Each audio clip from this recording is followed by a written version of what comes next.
Hello everyone, welcome. In today's video, I will show you how to get Microsoft Excel for free. Let us begin. Open your browser, type free Excel online,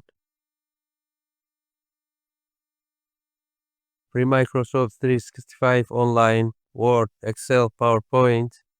Open the first link. It will bring us to this window. Scroll down. Get quality Microsoft 365 apps for free.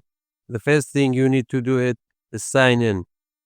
Here I have already my Office account.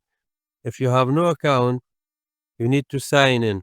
If you have any Outlook or email address, you can sign in with this. Or if you have no email, you can create a new account. I have already my account. Scroll down.